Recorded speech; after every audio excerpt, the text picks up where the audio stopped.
guys, it's Mrs. Schact here, and I'm kicking off this week's Ed Puzzle by talking about the politics of Reconstruction.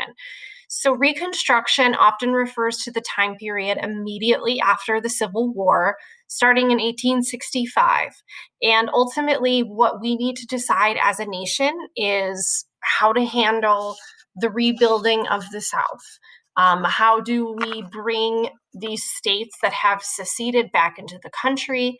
How do we treat ex-Confederate soldiers and generals? And what do we do to help the millions of freed slaves? Now, this time period is very politically contentious simply because there's no precedent for this. There is nothing in the Constitution regarding how to handle secession, how to handle a civil war. So each kind of politician or group of politicians during this time period had to kind of make it up as they went along. Now, we're going to start with Abraham Lincoln, who actually made his plans known for Reconstruction during the Civil War. And he believed that by publicizing his plans, it might help bring about a quicker end to the war itself. He believed in kind of a gentle hand, if you will, in that he wanted to bring rebellious states back into the Union as long as 10% of its voting population took an oath of loyalty. And he wanted to make sure that these states also approved the 13th Amendment, which officially abolished slavery.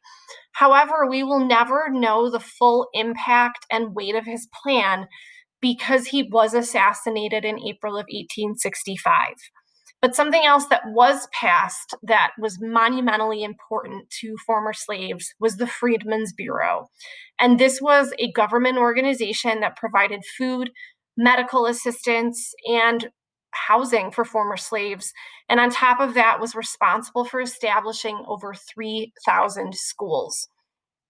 Knowing the Freedmen's Bureau is going to be very important as we discuss Lincoln's successor, Vice President Andrew Johnson. So you'll notice that Andrew Johnson is a Democrat and Abraham Lincoln was a Republican.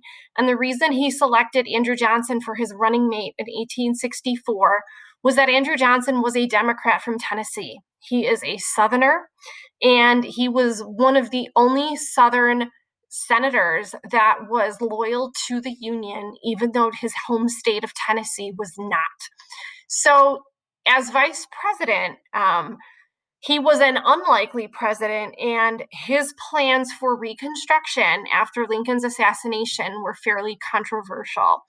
And during his presidency, he clashed quite a bit with the Republicans in Congress. So number one, he did want to punish wealthy landowners and did not want to give them back their property in the South. And many attribute this to the fact that he really struggled as a young man in Tennessee and was probably pretty envious of these wealthy planters and landowners. But he was fairly sympathetic, more sympathetic than Congress would have liked, to ex-Confederate leaders. And he did not bat an eye when many Southern states passed a series of laws known as Black Codes, which restricted the economic freedoms of former slaves. On top of that, he vetoed the rechartering of the Freedmen's Bureau and vetoed the Civil Rights Act of 1866.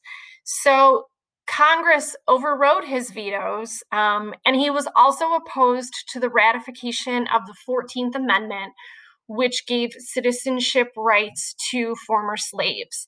And here you have a very popular Thomas Nast cartoon of Andrew Johnson literally kicking the Freedmen's Bureau to the curb, but we know again that Congress overrode his veto. Now, these are two of his main adversaries in Congress, and these gentlemen, Charles Sumner and Thaddeus Stevens, are the leaders of a group known as Radical Republicans. So when you guys see the term Radical Republicans, what that means is these are, Lincoln Republicans who believed in full equality and civil rights for former slaves. And yes, this is the Charles Sumner who did have to take a 3-year hiatus after the caning incident, but he is back serving as senator from Massachusetts, along with Thaddeus Stevens from Pennsylvania. And one of the things that the Radical Republicans are famous for is the impeachment trial, believe it or not, of Andrew Johnson. So Andrew Johnson becomes the first president to be impeached. And I just want to reiterate here that impeachment is simply charges brought against a president, an investigation, and a trial. And it does not mean that a president is kicked out of office. Now, here's why Andrew Johnson was impeached. He was actually impeached because he defied a law that was known as the Tenure of Office Act. And the gentleman who was serving in the cabinet as Secretary of War was Edwin Stanton, who also served as Lincoln's Secretary of War. When Congress passed the Tenure of Office Act, Congress said that the president could not basically kick people out of office without congressional approval. So they were trying to protect the Republicans serving in Johnson's cabinet. Johnson felt that this was unconstitutional and challenged it by suspending Secretary of War Stanton and appointing Ulysses S. Grant instead. Ulysses S. Grant wanted nothing to do with this, so he objected and resigned. And essentially, Stanton ended up barricading himself in his office, and it was a complete disaster. So Congress decides to bring 11 charges of misconduct against President Andrew Johnson. And obviously, the violation of this Tenure of Office Act was one of them. The impeachment trial lasted for 11 weeks. Then after 11 weeks, Congress was shy of one vote. So had they had one more vote, they would have convicted him and then possibly removed him from office. But because they were one vote short, he did stay in office. He was not obviously reelected, and Republican Ulysses S. Grant took office after Andrew Johnson. Everybody loves a war hero, and Grant was just that, even though he had no political experience. And under Ulysses S. Grant, one of the major things that happens is the passage of the 15th Amendment, which gives voting rights to former slaves. So here's the rundown of the Reconstruction amendments. I know you guys are going to hear more about these in future videos, but you've got the complete abolition of slavery, citizenship rights with the 14th Amendment, and voting rights with the 15th Amendment. Now, on top of that, you had these Reconstruction Acts of 1867 that were passed by the radical Republicans. And they were passed before the impeachment of Andrew Johnson, but I'm mentioning them here because what this did is this divided the South into 5 military districts, and it required that each Southern state pass the 14th Amendment. And it basically made sure that these Southern states were kind of falling in line and not mistreating former slaves. So this military occupation lasts throughout the rest of Johnson's presidency. It lasts throughout Grant's presidency. And I mention it here because it's important to note when it comes to the next presidential election. So in 1876, the Republicans ran Rutherford B. Hayes against Democrat Samuel J. Tilden. Rutherford B. Hayes also fought in the Civil War, and he's from Ohio, which, as you can see here, is very much a swing state and still is today. And if you guys look at the map, you can tell that the popular vote was very close, and the electoral vote was even closer. And it was expected that most Southern states would vote for Democrats, but you'll notice that 3 states actually voted for the Republican candidate. So because that was not expected, there were calls of voter fraud and election fraud. And believe it or not, there was actually an investigation. And within this kind of election commission that was created, there was a compromise that was made. And the compromise was this.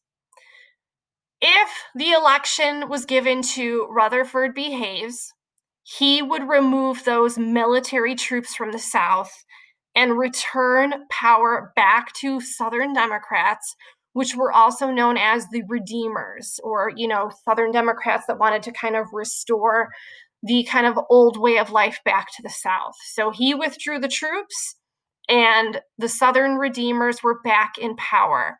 And interestingly enough, even though this signals the official end of Reconstruction, many historians would argue that what happens in the South over the next 100 years is really kind of leftover damage from all of these decisions.